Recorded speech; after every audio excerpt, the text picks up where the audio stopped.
मेरा बेटा नया नया स्कूल में दाखिल हुआ तो मैंने उससे पूछा, बेटा आपके मास्टरों के क्या नाम हैं? वो कहने लगा, कौन से मास्टर अब्बू?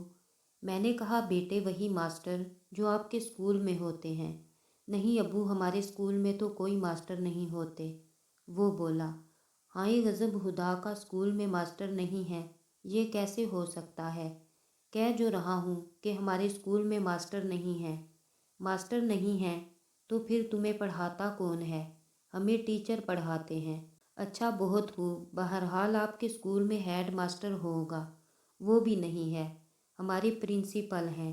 थोड़ी देर के बाद मेरा बेटा कहने लगा, अब्बू आपके ज़माने में तो मास्टर हुआ करते थे ना, तो मास्टर और टीचर में क्या फ़र्क होता है? मैंने कहा, भाई मास्टर और टीचर में बहुत फ़र्क होता है। मास्टर होता है शलवार कमीज़ पहने, ऊपर से बंद गले की वास्किट, साइकिल थामे, हैंडल पर थैला लटकाए, हवा महवा बच्चों को पढ़ाता रहता है, ट्यूशन नहीं पढ़ाता। अब टीचर के बारे में तो तुम ही बता सकते हो कि टीचर क्या होता है। अब्बू हमारा टीचर तो सूट पहनता है और उसके पास माइकल जैक्सन की ढेर सारी केस्टिस हैं। बस यही फ़र्क है मास्टर और टीचर में। 8वीं जमात में हमारे हिसाब के उस्ताद मास्टर नादिर हाँ थे। बाद में मालूम हुआ कि वो दरअसल नादिर शाह हैं।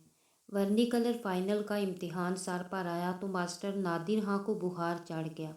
वो दिन रात एक करके तालिब इल्मों को पढ़ाने लगे। रात की क्लासें इस तरह शुरू हुईं कि एक रोज़ मास्टर साहिब ने छुट्टी के वक़्त हुक्म दिया कि आज से तमाम लड़के शाम को खाना खाकर सीधे स्कूल आएं और यहाँ पर 3 घंटे मज़ीद पढ़ाई होगी। मैं खड़ा हो गया। जनाब मास्टर साहिब, जैसा कि आप जानते हैं आजकल सर्दियों का ज़माना है, सर्दी बहुत है। हम छोटे छोटे बच्चे किस तरह स्कूल पहुँचेंगे? नहीं पहुँचेंगे तो अगले दिन 20-20 बेड खाएंगे। छोटे छोटे बच्चे। मास्टर साहिब गरज कर बोले, मैं जी फिर कंबल ले आऊँ साथ? मैंने गुजारिश की, तू कंबल छोड़ रज़ाई ले आना, पर आ जाना, वरना वो बुना गए।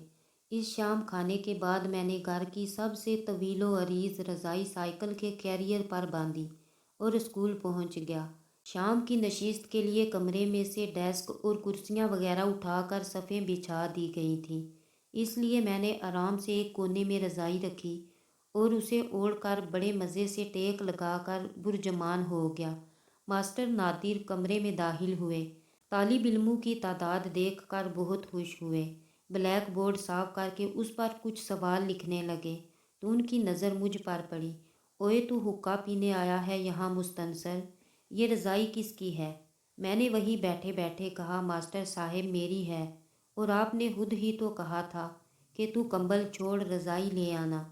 मास्टर साहब के चेहरे की रंगत बदली, दांत कुचकुचाए, लेकिन वो कुछ बोले नहीं और नज़रें नीची करके पढ़ाने लगे। चूँकि सर्दी तो थी इसलिए आहिस्ता आहिस्ता बाकी लड़कों की टांगें और हाथ मेरी रज़ाई की गर्मी में पहुँचने लगे। थोड़ी देर बाद निसफ से ज़्यादा क्लास मेरी रज़ाई से लुत्फ़अंदोज़ हो रही थी। इस मौका पर मास्टर नादिर हाँ ने ब्लैक बोर्ड पर अलजबरे का एक सवाल लिखा। आहा, रज़ाई वाले बाऊ, निकाल ये सवाल। अब जाहिर है ये सरीहन खुदकुशी की दावत थी। मैंने रज़ाई को अपने आप से अलहदा किया, उस सवाल को देखा जो मेरी मौत था। मास्टर नादिर के हाथ में पकड़े बैड को देखा जो मेरा मुंतज़िर था और ब्लैक बोर्ड की जानिब आहिस्ता आहिस्ता कदम उठाने लगा। यही वो लम्हा था जब पहले से तयशुदा मंसूबे के तहत नवाजिश को कमरे में रोशन बिजली के वाहिद बल्ब के बटन को ऑफ कर देना था।